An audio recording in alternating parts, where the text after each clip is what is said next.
They're a good team, quality throughout, and especially in their backs. And we'd see someone perhaps like Daniel Herbert, who's been tremendously powerful against the big tackling centres in South Africa and New Zealand. So if he can create holes against defences like that, he really should be able to cause some damage tonight.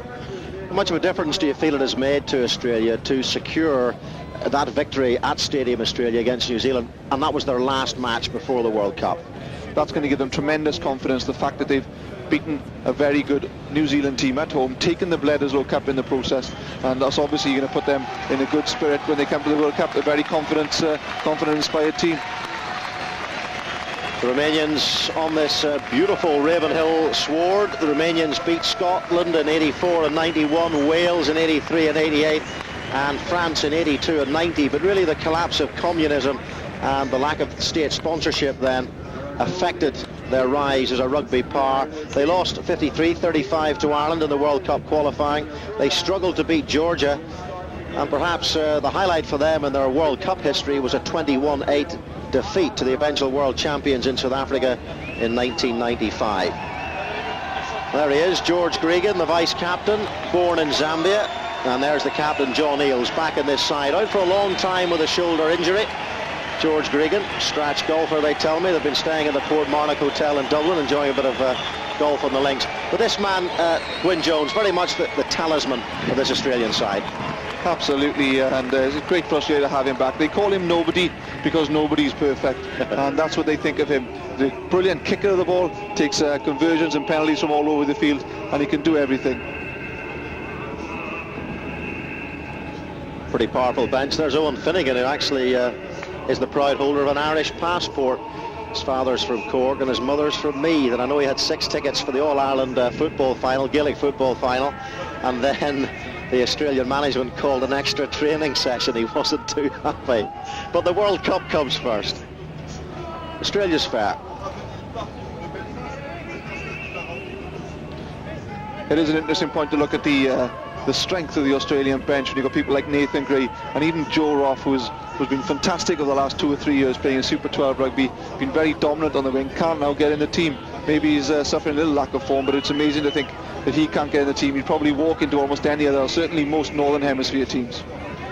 Romania there had a problematic journey here, a 7-hour delay in Amsterdam. Then they got to Belfast to discover that their luggage had not, and it turned up a few days later. They qualified by beating Fiji 66-20, Tonga 74-0, this is Australia of course, and Samoa 25-13, and the Wallabies had 2 tests as well against Ireland in the summer, 46-10 in the first match, 32-26 in the second, a lot tighter. Ireland did score a couple of tries towards the end of that match though, but Ireland did outscore the Australians by 3 tries to 2.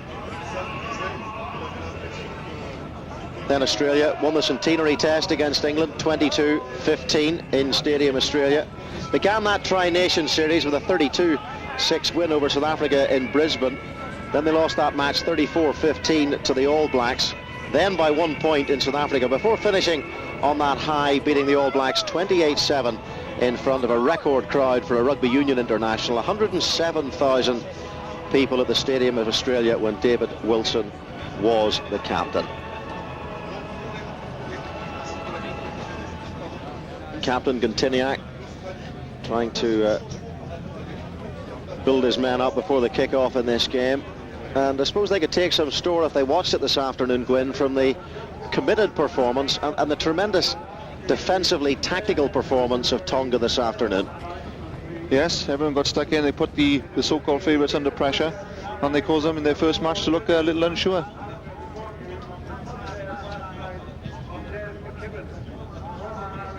Now full respect from the good crowd here at Ravenhill for the Romanian and the Australian anthems. We're about 3 minutes away from kick-off here.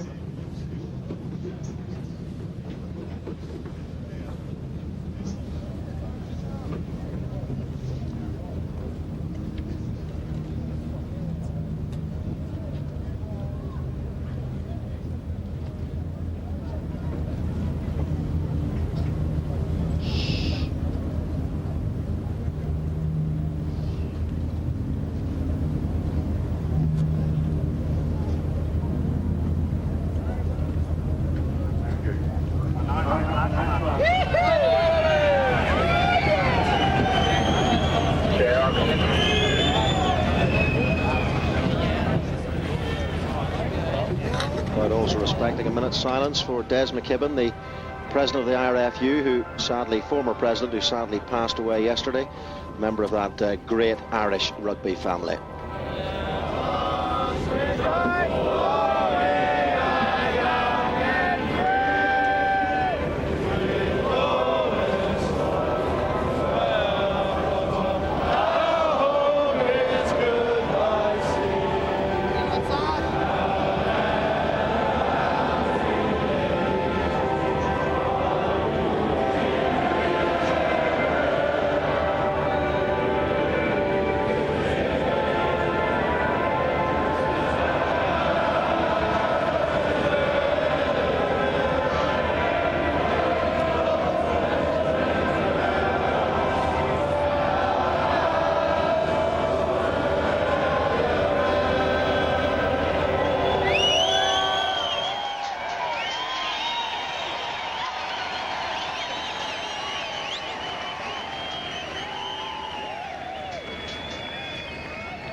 So both sides focused for this game. News of a very late change, and Owen Finnegan is actually going to start the game.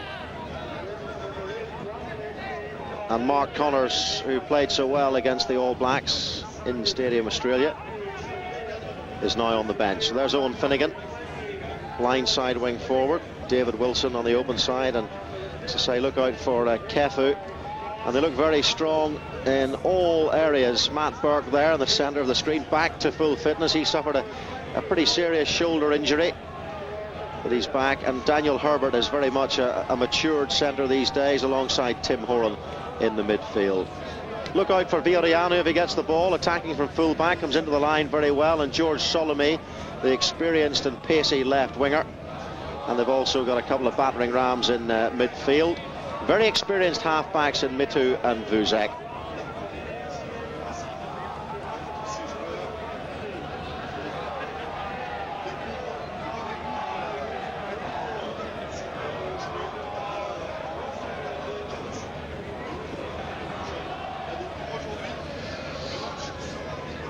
Well, they're travelling Europe, watching this World Cup. And hopefully they'll be, from their point of view, in the Millennium Stadium in the first weekend of November for the final. Paul Hunnis, first World Cup game for him. He'll be nervous. And Matt Burke to start this World Cup and to start the Australians' World Cup campaign. Up goes Slazadiuk. Mitu. Vuzek. And this is Matt Burke. Blustery wind here, and the first mistake of the game by Petrash. Regan, Kafer, and that's through for Matt Burke. Romanians just about getting back in time to touch that ball down, and a pretty decent start from Australia going Jones. Yes, it was. Matt Burke there just lifting the ball up. It's going to be a bit swirling and a bit wet. The ball's a bit greasy, putting the pressure straight on the Romanians. A good chase, and it looks like they're going to really try and pummel them in the first opening encounters. The New South Wales front row, that is. A good one it is too, of Blades, Kearns and Harry. A lot of experience in there, especially Phil Kearns, his 65th cap. And that looks a powerful scrum straight away from Australia. I wouldn't be surprised if they keep it in here just to establish some sort of dominance early on.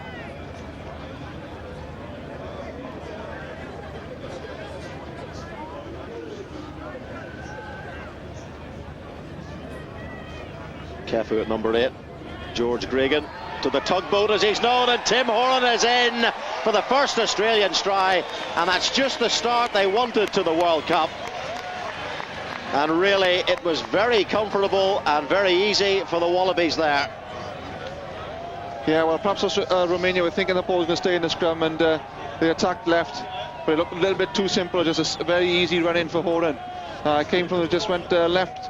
Kefa standing flat and just put the ball straight across to Horan, and no fancy moves, no frills, just simple pace and power. But that's a little bit worrying for Romania in the first couple of minutes. Very simple, straightforward rugby. The Romanians can attack when they get the ball, but they're very weak defensively. Certainly were against Ireland when I saw them at Lansdowne Road in the qualifying. Ireland, who didn't play well that day, managed to run 50 points past them.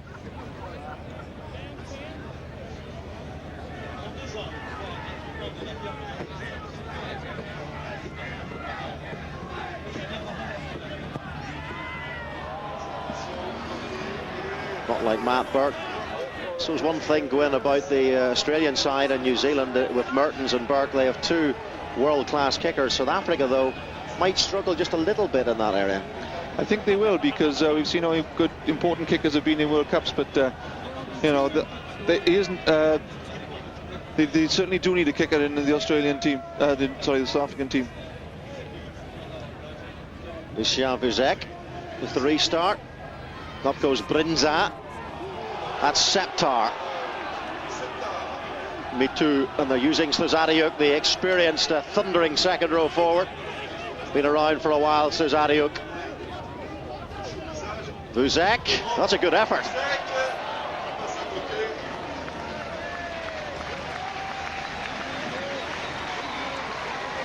He's 27 years of age. His father also played for Romania. One of the French-based players, plays for Strasbourg.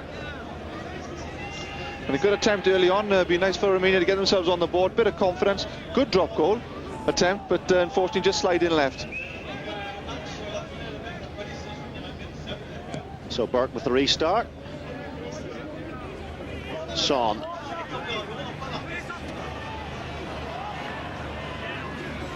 I do hope Romania get enough ball to show us how well they can run. Me too. Vuzek.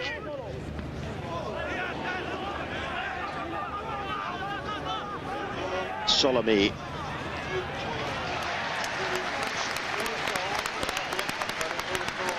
And as you said, I think, Mark, they look very comfortable with the ball in hand, and they look to go into midfield with the big men, create second phase, drive it up. But they're going to have to work on their defence if they're going to stay in this game, though. Phil Kearns missed 18 months with an Achilles problem.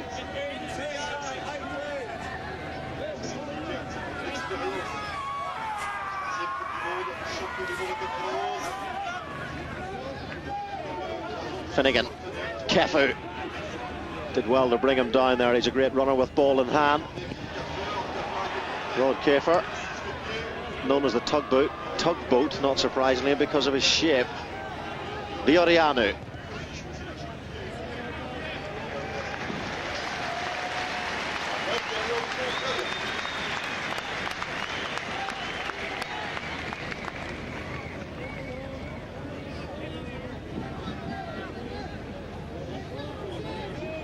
Six minutes gone. Australia leading by 5 points to 0 here in Belfast.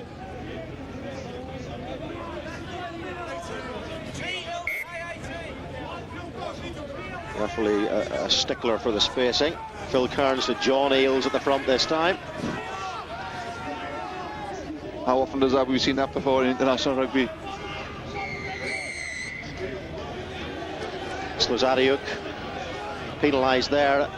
One thing Australia certainly have, we talked about Wales being a bit limited in this area and their line of options, but Australia have plenty of them.